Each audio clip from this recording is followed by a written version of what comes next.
I'm standing in my own driveway at midnight, soaking wet from the sprinklers, watching my husband through our living room window as he celebrates Christmas with a wife and kids I've never seen before. Let me back up. 3 years ago, I married David Chen, a tech entrepreneur who seemed too good to be true. Brilliant, successful, and obsessed with making our home the smartest house on the block. Every light, every lock, every camera connected to his custom app. He controlled everything from his phone, and honestly, I loved it. Coming home to perfectly dimmed lights and my favorite music playing felt like living in the future. David traveled constantly for business. 2 weeks every month, sometimes 3. Building the empire for us, babe, he'd say, kissing my forehead before wheeling his suitcase out the door. I believed him completely. Why wouldn't I? He was my devoted husband who called me every night, sent sweet texts, and came home with expensive gifts from whatever city he'd visited. I worked from home as a freelance graphic designer, so the house became my world. David had programmed everything perfectly for my routines. The coffee maker started at 7. The office lights brightened automatically when I sat down to work. Even the thermostat knew to warm up the house before I got out of bed. But last Tuesday, everything changed.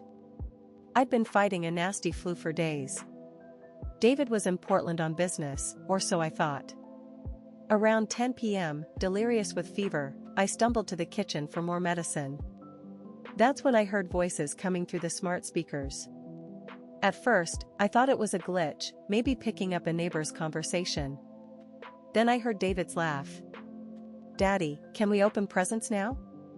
A little girl's voice, bright and excited. "Not yet, sweetheart. Let's wait for Santa, okay?" That was definitely my husband's voice, but softer, warmer than I'd ever heard it. My blood went cold despite the fever. I grabbed my phone and called him immediately. "Hey babe," he answered after 3 rings, and I could hear he was trying to sound tired. "Everything okay?" "It's pretty late." "Where are you right now?" "Hotel room in Portland. Just got back from dinner with clients." "Why?" I stood there in my kitchen, listening to him lie while simultaneously hearing children's laughter echoing from every speaker in the house. The smart home system he'd installed was somehow picking up audio from wherever he really was. "David, I can hear kids." "Through our speakers." Silence.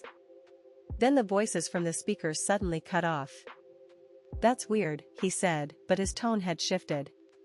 "Probably just interference. You know how these systems can be. Get some rest, okay? I love you." He hung up before I could respond. I spent the next hour sitting on the kitchen floor, listening to fragments of conversation bleeding through the speakers. Birthday party planning. School pickup schedules. A woman's voice calling David honey and asking if he'd remembered to buy milk. By Wednesday morning, I'd pulled myself together enough to do what I should have done months ago. I hired a private investigator. The truth was worse than I'd imagined. David wasn't just cheating, he was living a completely double life. He had another wife, Sarah, and 2 kids in San Francisco. They'd been married for 8 years. Our entire relationship was built on a foundation of lies. I was the other woman, except I was the only one who didn't know it. The PI showed me photos that shattered my world. David at soccer games cheering for his son. David and Sarah at school functions. David wearing a wedding ring I'd never seen, holding a baby I never knew existed. I was his Tuesday through Thursday wife. Sarah was his weekend and Monday family. That's when the rage hit. This man had stolen 3 years of my life. Made me fall in love with a ghost. Worse, he'd used his tech genius to create the perfect prison, making me so dependent on his smart home systems that I rarely left the house when he was gone. But David had made one crucial mistake. In his arrogance, he'd given me admin access to the house systems. He wanted me to feel comfortable adjusting things while he was away. What he didn't realize was that admin access meant I could see everything, including the backup audio feeds he used to monitor the house when he traveled. Those feeds worked both ways. Friday night, I put my plan into action. I knew David would be home for his usual Tuesday through Thursday visit, and I knew Sarah thought he was traveling for business. I'd learned their patterns from weeks of listening to fragments of their conversations. When David walked through our front door with his usual "Honey, I'm home," I was ready. "Welcome back, darling. How was Portland?" "Exhausting, but productive," he lied, kissing my cheek. "I'm going to grab a shower. Actually, before you do that, I have a surprise for you." I handed him a glass of wine and guided him to the living room, where I'd set up a beautiful Christmas display, complete with presents under the tree. "What's all this?" he asked, genuinely confused. "Well, I thought we should celebrate Christmas early this year. You know, since you'll be spending the actual holiday in San Francisco with Sarah and the kids." His face went white.